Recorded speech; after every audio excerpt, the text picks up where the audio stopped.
Tom was working on new test data.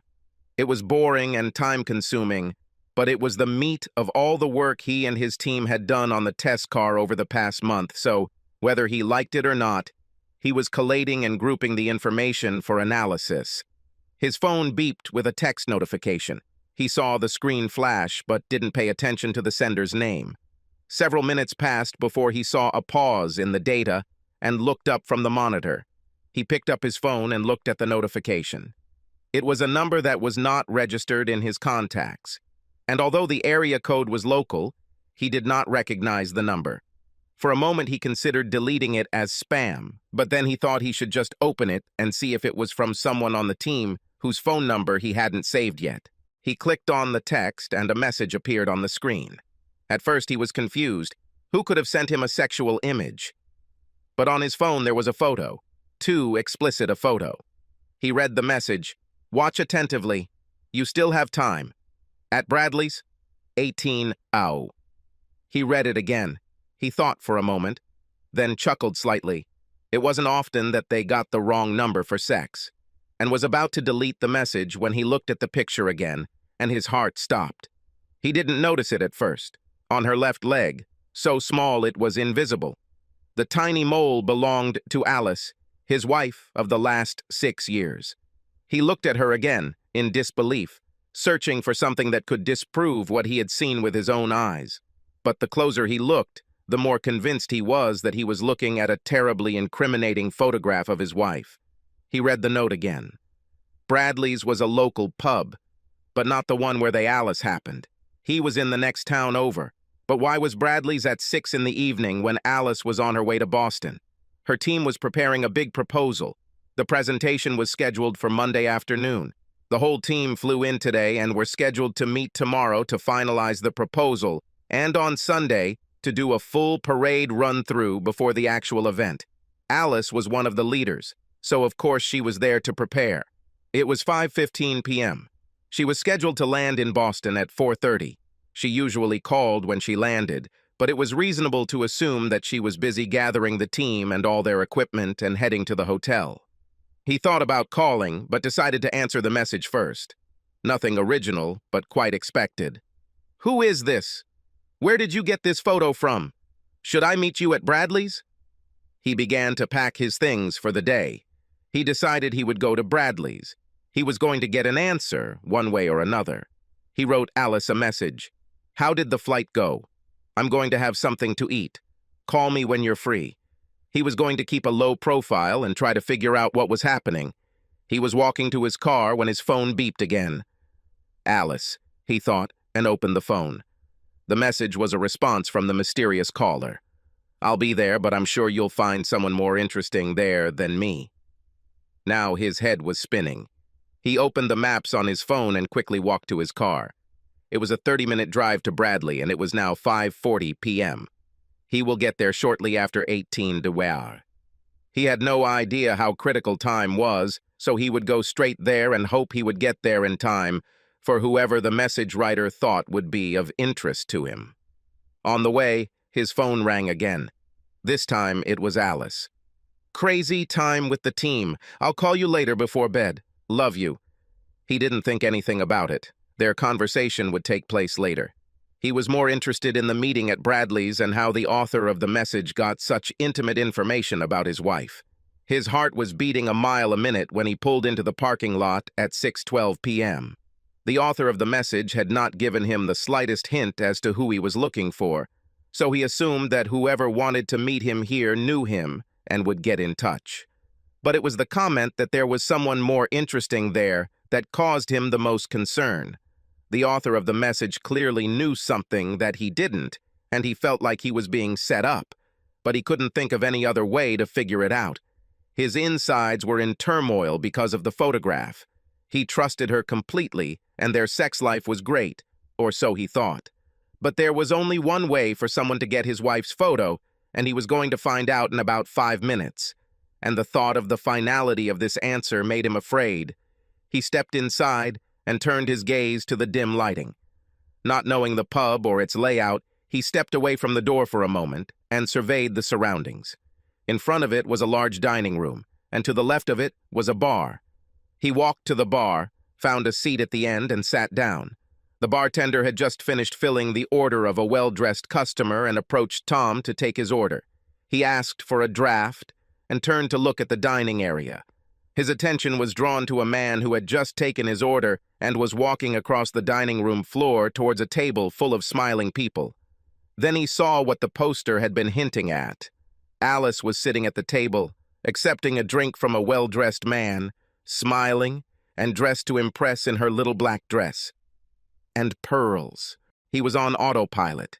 He stood up and walked over to the table where Alice was sitting. He was 2 steps away from her when she saw him. Her face turned from an open smile to a frightened look. He didn't slow down. As Tom approached the table, he grabbed the well-dressed man's hair with his left hand. He yanked back sharply, and the well-dressed man dropped his drinks and stumbled backwards, losing his balance and crying out in pain. As he pulled the man past him, he let go of his left hand and prepared to throw a right punch to the face, but realized that the man's backward movement was too fast, and he was out of range, falling on his butt before Tom could engage him. The battle. He took 1 step towards him and recognized him. "Don't get up, Pete," said Tom. "I'm serious." The previously well-dressed Pete looked up from his drink-soaked suit, lying in a crumpled heap at Tom's feet. He nodded, but didn't move or speak. Tom looked back at Alice. The whole table was silent. He recognized several people. They were all part of Alice's team and came to his house to eat and get together. Perhaps loyalty to the team trumps infidelity, he thought. Except for one person.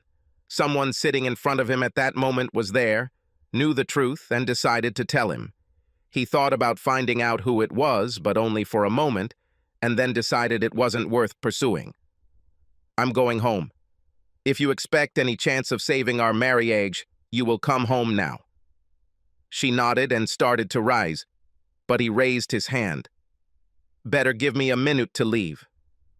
Before he turned to leave, he looked at Betty Wilson sitting next to Bob Thornton. "Betty, Bill thinks you're in Boston too." "Bob, is this what Hannah thinks?" They lowered their eyes. They could not meet his gaze, much less answer his question. Is the whole team really sleeping with each other? He thought. Unfortunately, he knew that at least one of them was. The journey home was automatic. He seemed surprised to find himself in his driveway without even realizing it. He entered the house, took a beer from the refrigerator, and sat down in the living room. He knew Bill Wilson and Hannah Thornton. He didn't recognize the other 2 couples. There were 4 couples in total. He debated whether to call Bob or Hannah. He realized that he didn't want to talk and didn't know much, but at the same time, Betty and Bob were lying and assessing the situation. He decided to write to them. He quickly sent a note to both of them. "Just found out from Alice who the team's travel plans appear to have changed. Better call for news." Well, now they know something happened and they can decide whether to investigate it further or not. At least his conscience was clear.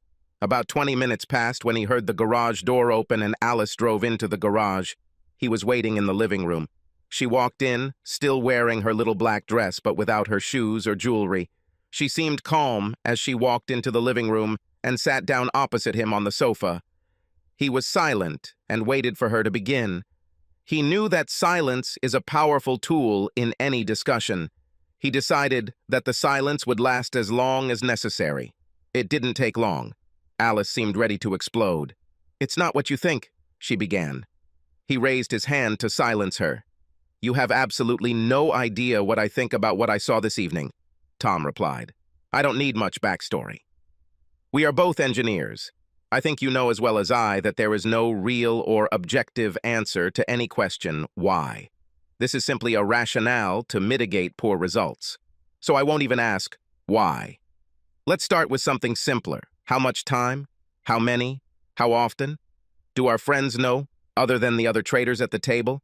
Am I known as your cuckold among your work colleagues and our friends?" "No, Tom, it's not like that at all," said Alice. "We're a team.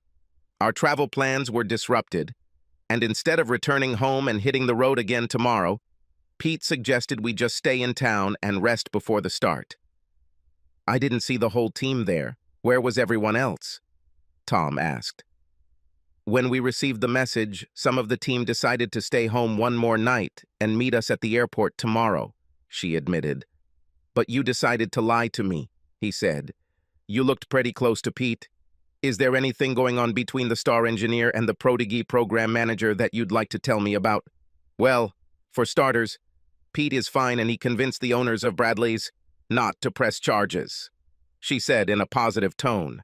His eyes opened wide in complete amazement at her sense of devotion. I don't care about your boyfriend. If that idiot hadn't tripped over his own feet, I would have broken his nose. By the way, the jury is still out, Tom said. Let him press charges. I've already spent a night in jail. It doesn't scare me. Agree, this will be convincing evidence, he said with a half smile. Do you love him? Alice fell silent for a moment. He could tell she was gathering her thoughts. Yes, silence was indeed a powerful tool, and his mind was working overtime to fill the space left by her silence in the conversation. Again, it doesn't look like things will end well. He's not my boyfriend. Absolutely nothing happens. Yes, I should have told you about the travel plans, but it seemed such a small thing. Whether I was in the city or in Boston, it didn't matter. You weren't expecting me, and I was still committed to the team. All we did was eat dinner before heading to our rooms. There was no reason for you to act the way you did. He just brought drinks. You completely embarrassed me in front of my team. Now, she was in full bluff mode, trying to see if she could bluff and turn up her nose. He opened his phone, called up a message, and slid the phone towards her across the coffee table. From the expression on her face, he knew that she remembered the photo and the circumstances, and he realized that it was impossible to deny it. She started again, this time without further ado. He picked up his phone from the table, launched the voice recording app, and put the phone in his shirt pocket. Tom, our team, she searched for a word. Very close-knit in many ways. Most of us. Then she continued. We have a small group that meets regularly. Bradley had them all. We were the ones who bore the bulk of the worries in preparing the proposal. You know how much time I spent preparing our proposal. I don't know how it started. It was sometime after Pete took over as Prime Minister. We worked closely together and I was attracted to him, and it just happened. Alice said. No whys, he reminded her. Sex doesn't just happen. First you need to take off your clothes. There are a lot of conscious decisions. We both know that, so don't insult me, please. So, almost 6 months, he answered one of his questions. That's when Pete signed the contract, right? She nodded. Team, he began again. All of you. He let the thought go without giving it a name. I mean, are you all together? She nodded again. Yes. Pete said it was good for building trust and team dynamics. Is this what he said to convince you all to start a sex team in the company? Now you're being rude. It's much more than that. I feel so connected to Pete and my team, more than ever before. Alice's bravado was making itself felt again. He had a bad feeling that nothing good would come of this.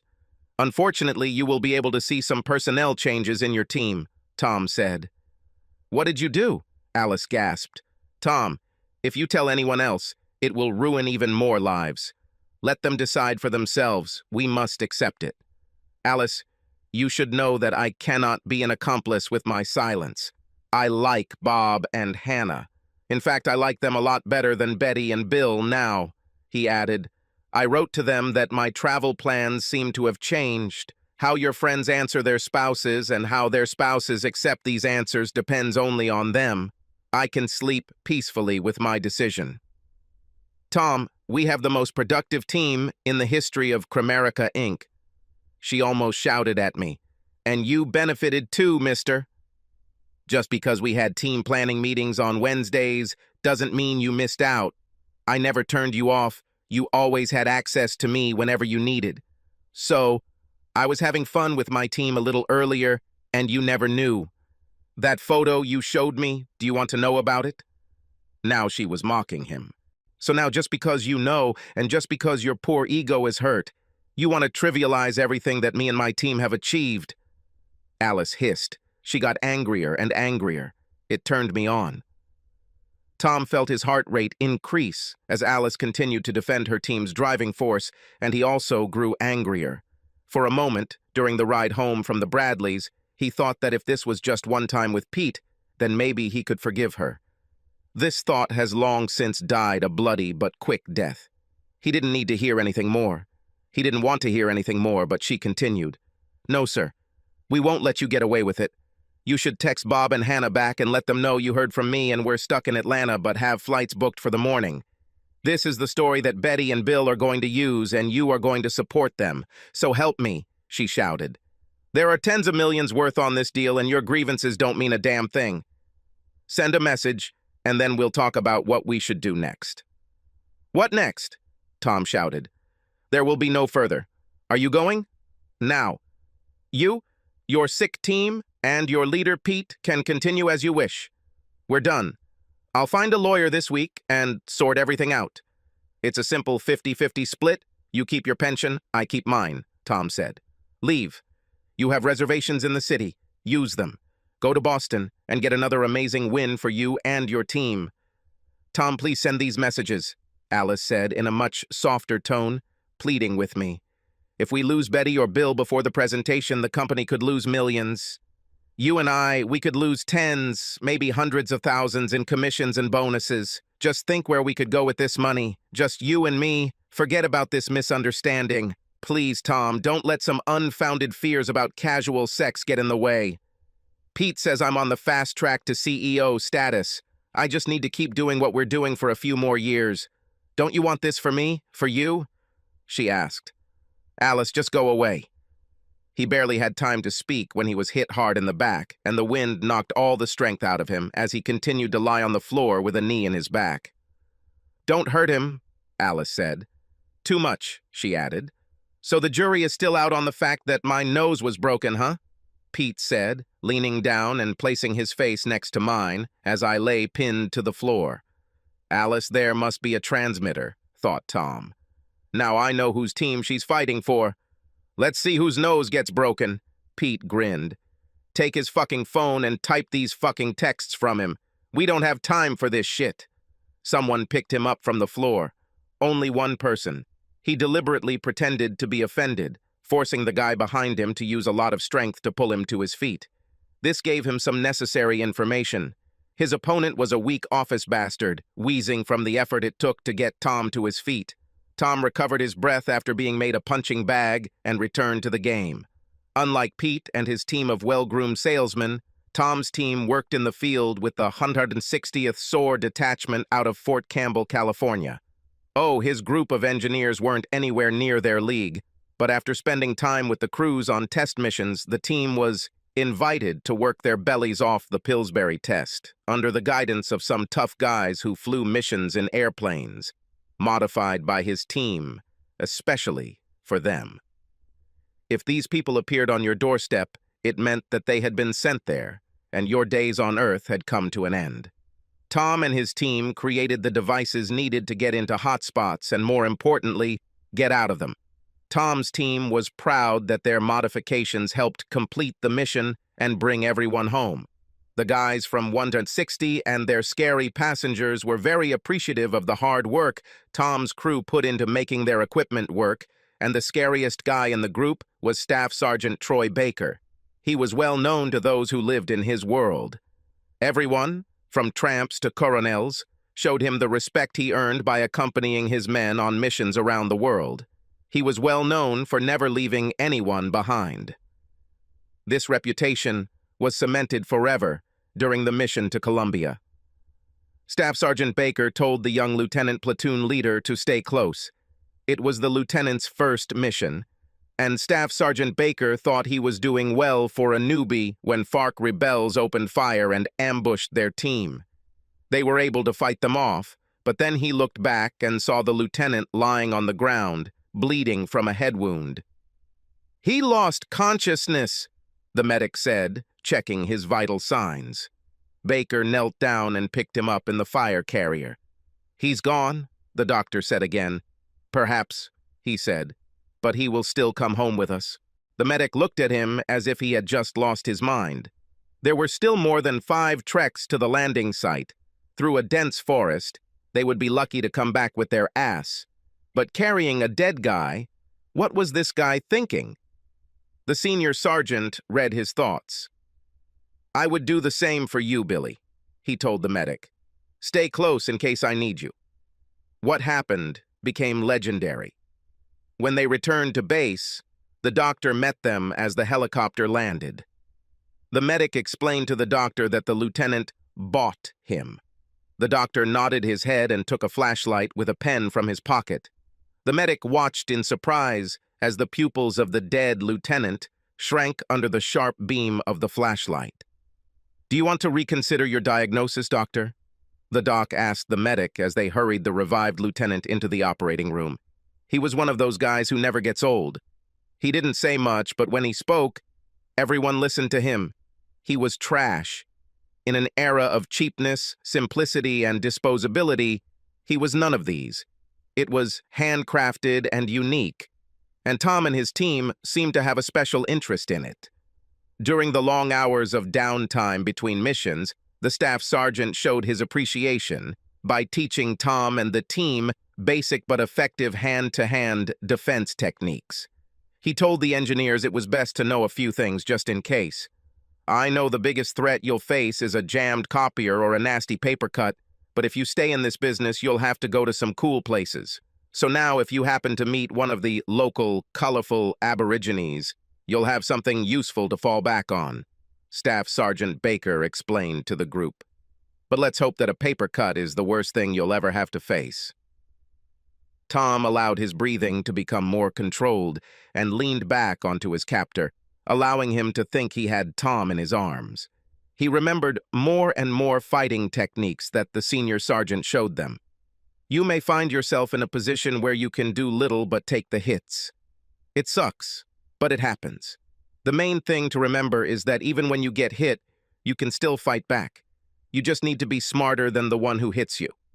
Tom remembered his lesson and leaned back against his captor, passively resisting and draining the lone man's strength.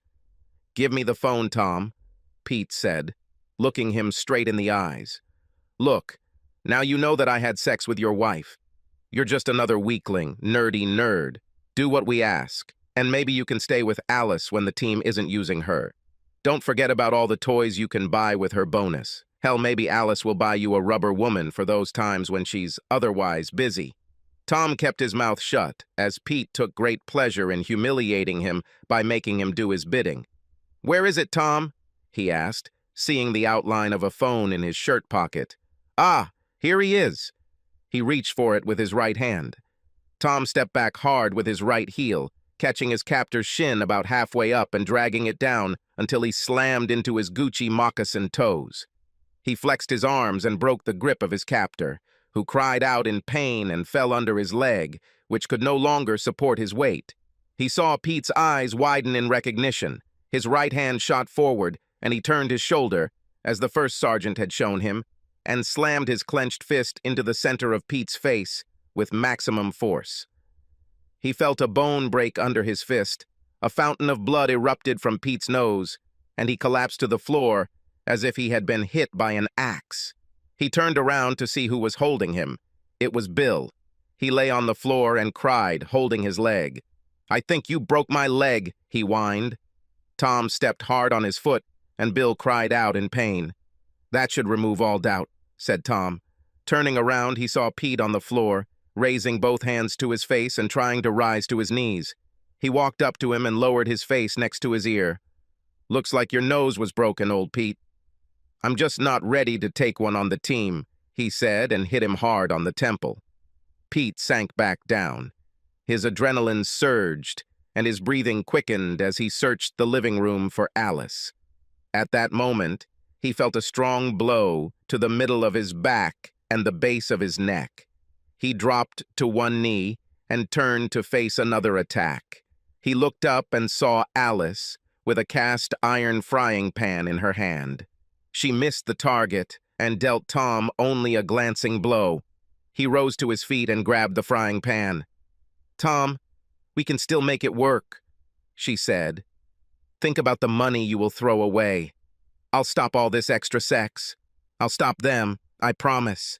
Just you and me, just like old times, Tom.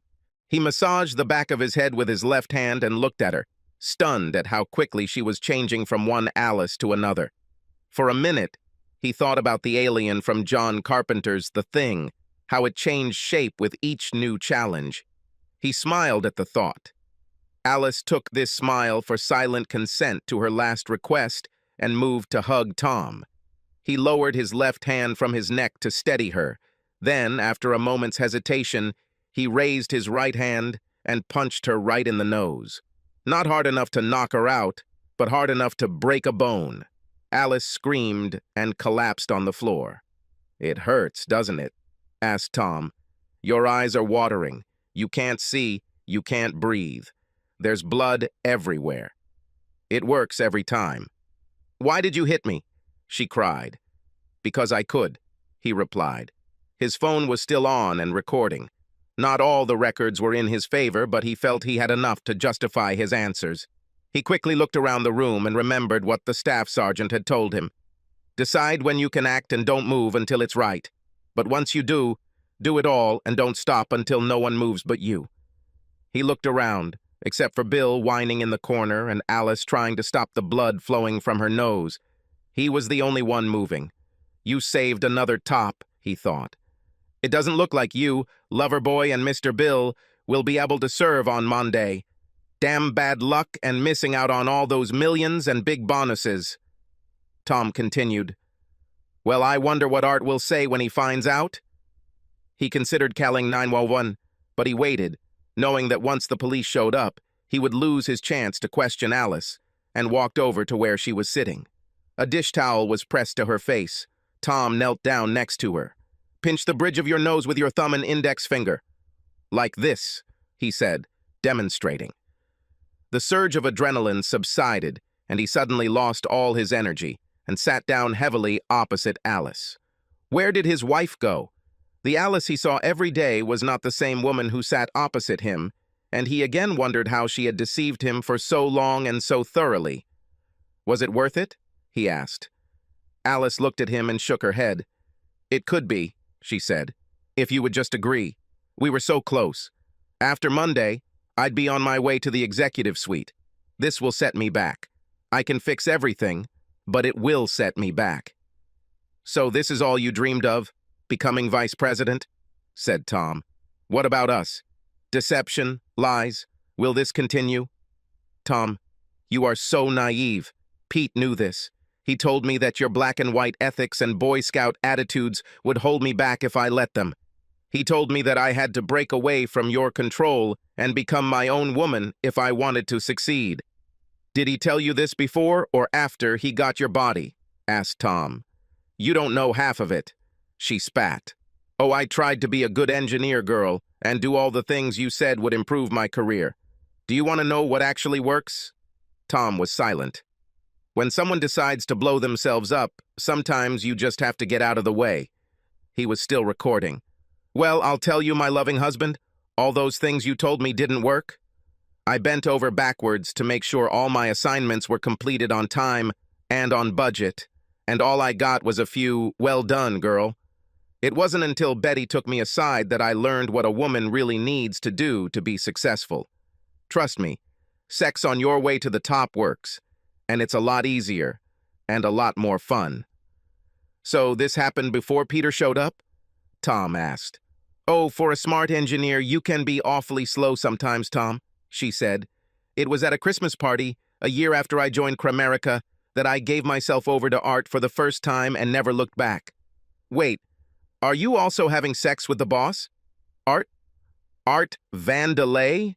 Tom asked incredulously. "Yes, Tom. Art, Pete, Bill, and everyone else on the team who can help me in my career. Even now, if you think you've thought of everything, we told Art where we were going when we headed here. Now he is assembling the rest of the team. They will be given a legend about our absence. They will have to make the move without us, but I think the extra effort we put in with their purchasing managers will pay off." "Do I really want to hear this?" he thought. "Oh, what the hell, why not? Extra effort?" Tom pushed. "You've always been proactive, Alice." It was so easy that I don't even want to call it an effort. She laughed. What's the old joke like? The worst sex of my life was great. She continued. At the Bitters conference, it was so easy with the men that we had to get a little more creative with Brenda, the exemplary woman on the selection committee. It's funny that I can even seduce a woman, but I had to bring in old Pete as a kick. And if we take into account the promises that after concluding the contract we will start working together, then yes, our selection committee is in perfect order. Why then all this? I mean, if everything is blurred, why all these forceful methods? Tom asked. It was Pete's idea. Stupid. I told him to chill, that I would come home, calm you down and be back in time to catch the flight. But he wanted to play the alpha male. Look what it gave us. And now, instead of being the face of the winning team, I'm sitting here with you. Like I said, this can be fixed, but it will set me back. You wouldn't buy me so cheap, he said. Maybe not, Alice replied. But I would still fly. Well, now you definitely won't fly, he said. Remembering that Pete seemed so knowledgeable, he decided that Alice must have a transmitter with her. Art, are you listening?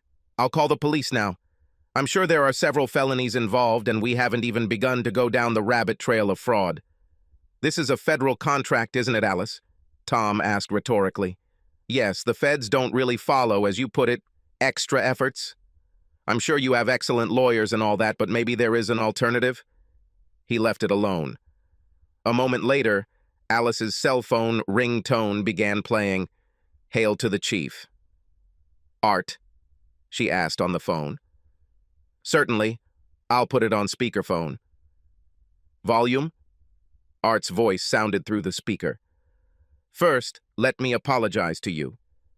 Pete's actions were a blunder. I can assure you that the board of directors will deal with him decisively. Thank you, Art. My heart was relieved. Glad to see you and the board take assault and fraud so seriously. Tom, these are all very sad accusations. Lawyers will get rich, but no one wants to rock the boat. We can pay the fine.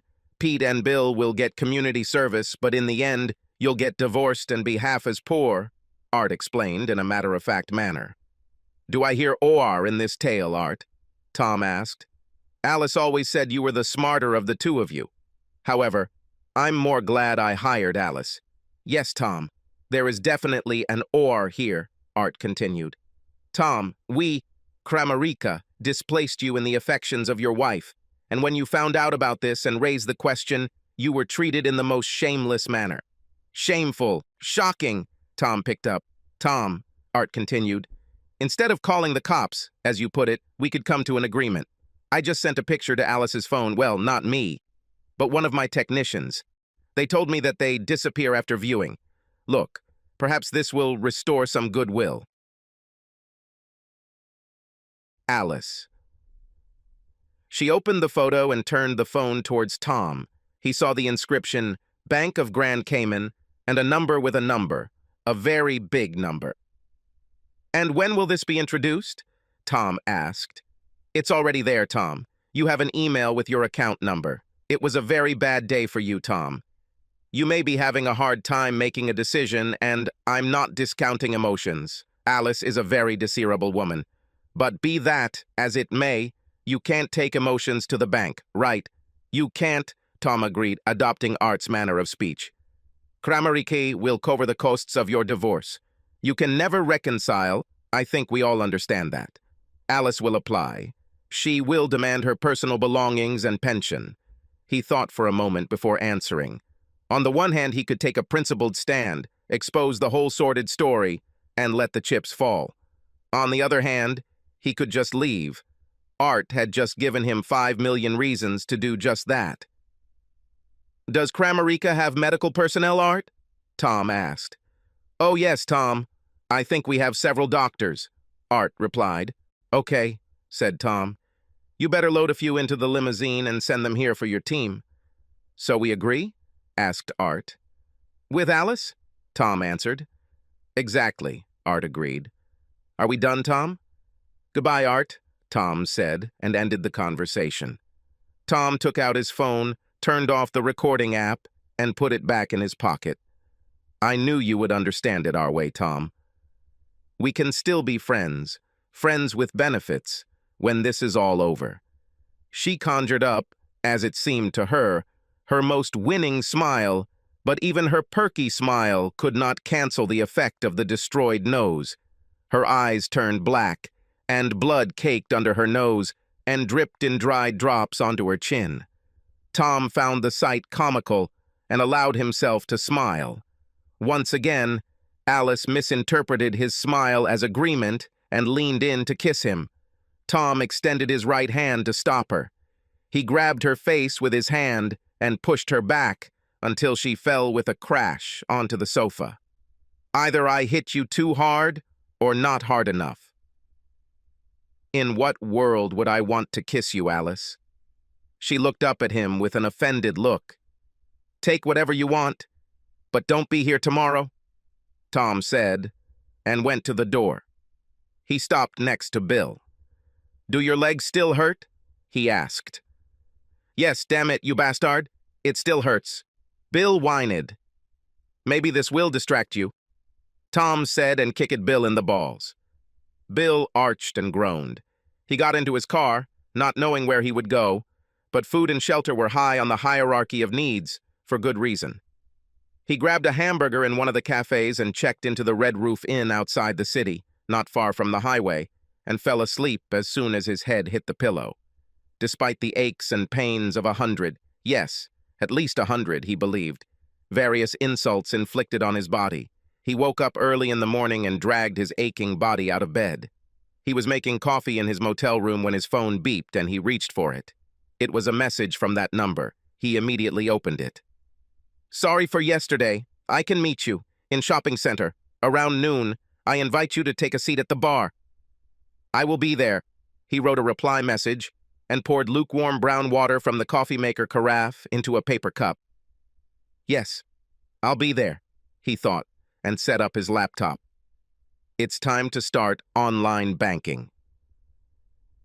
In college, long before meeting Alice, Tom had an economics professor who recommended having at least one offshore account as a rainy day fund. He had nothing to lose, and with the help of the professor, he soon became the owner of a brand new bank account in the Caymans. It was his Love You Foundation. He opened an account 10 years ago and added to it whenever possible. He was proud that he had about $50,000 in his account. Well, his Love You Foundation was about to get a serious boost. Tom opened each bank's secure website. With a password and a few keystrokes, he transferred most of Kramarica's payment into his personal account. On the original account, he left $100,000. He showered, changed clothes, and prepared to go to meet the mysterious author of the message. Tom came in just after noon. Walking inside, he saw a man who waved to him. He looked about Tom's age, was handsome and well-dressed. Tom approached him. I think you sent me a message, Tom said, sitting down. I'm sorry that everything turned out this way. I don't know if there was any clean way to tell you, the stranger began. Why don't you start with who you are and how you are related to Alice? Tom replied. I was on the team. I left the Army after 8 years of service. I was wounded in battle, had a long recovery, and was demobilized for medical reasons. I joined Kramarica about 6 months ago. I was assigned to Pete's team about 3 months ago. I was telling a friend about work and mentioned that I work for Alice. When he asked her full name, we found out that we had a mutual friend, and he asked me to look after Alice as a favor. At first, everything was great. I was warmly received by the team. It wasn't immediately clear why, he began. Alice came to me about 2 months later. She's very attractive and, persuasive. But when I asked her about the ring, she just smiled and said, "It's okay with you." I didn't agree and said so.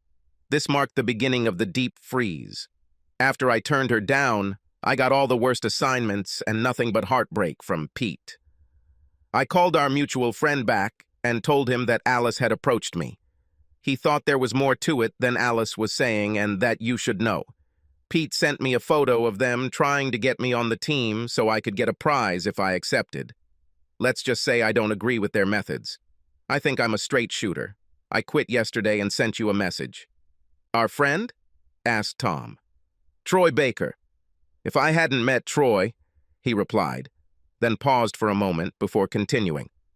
Let's just say he helped me get out of some trouble when I was a green lieutenant. I owe him a couple of favors. We both should, Tom agreed. What are you going to do? Asked the stranger. Art sort of outlined it all for me. I could get the cops involved, and yes, Bill and Pete and even Alice would get in trouble with the law, but with his lawyers, it would all end in nothing. We made a deal. You might think I'm selling out, and maybe to some extent you're right. But they stole the only irreplaceable thing I had. If I can't legally make them pay, at least I can make them pay. It won't bring Alice back, but I think I may find that she's less irreplaceable than I thought. I have a trip planned. Tell Troy, thank you for everything. I won't go back to work. And you? Tom finally asked. Well, Troy always spoke highly of Baxter Inc., and now that you're gone, they might need another engineer. I think you'll find that they do things a little differently at Baxter. You might like it better. The work is challenging, but the added benefits don't compare to what Tony's team was offering. Tom smiled. I think I can live with this. The stranger stood up. Tom did the same. They simply nodded to each other and left without another word. On Monday, Tom had just checked in for a flight to Costa Rica. Tamarindo would be a good place to unwind a bit, he thought. He headed toward security and saw a mailbox ahead. He reached into his pocket and pulled out an envelope addressed to the U.S. Department of Justice, Washington, D.C. Inside was a flash drive with a recording. Perhaps they will be interested. Who knows, he thought. Maybe Art's lawyers aren't as good as he thinks. He dropped the envelope into the box and walked to the security line. 9 months later, Volume sat at his usual table in a cafe. Anna, lovely as always, brought him his cerveza. Thank you, dear, he said, and raised the bottle to his lips. He received mail. He was still holding the envelope in his hands. There was no return address. He wondered who found him. He wasn't going to take any difficult steps to stay undetected, but finding him in a small town on the Pacific coast of northern Costa Rica might require some resources that weren't available to the average guy. His first thought was that Art's people had found him. He left it at his home for 2 days. He was sure it wasn't a bomb, but he couldn't be too careful. Carlos? Tom turned to the owner of the cafe. Do you have knives? Si, Mr. Tom. Tom handed over the envelope and took a few steps back. You can never be too careful, he thought, as Carlos opened the envelope.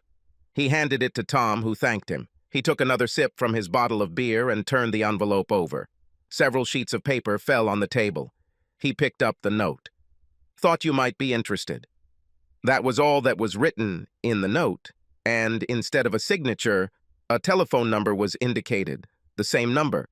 Troy would have the resources to find him, he thought. I can live with this. He turned over another sheet of paper. It was a copy of an article from a newspaper with a photograph. The photo showed Pete, Bill, Alice, and Betty being led out of the Kramariki building in handcuffs. The title of the article read, 4 accused of multi-million-dollar procurement fraud. He smiled. Maybe Art's lawyers aren't what he thought, he told himself, a habit he had acquired since his Spanish was weak and his English was not widely spoken. He liked to hear English spoken, even if it was just talking to himself. Anna, another beer, please. He held out his empty bottle. See, Mr. Tom. Thank you, Anna, he said, accepting the beer, taking a sip and looking out at the deep blue Pacific Ocean. Subscribe to our channel so that your second chaff doesn't cheat on you, and go ahead and listen to the next story, because this story is nothing compared to the next one. If you're under 18, don't even think about listening to the next one.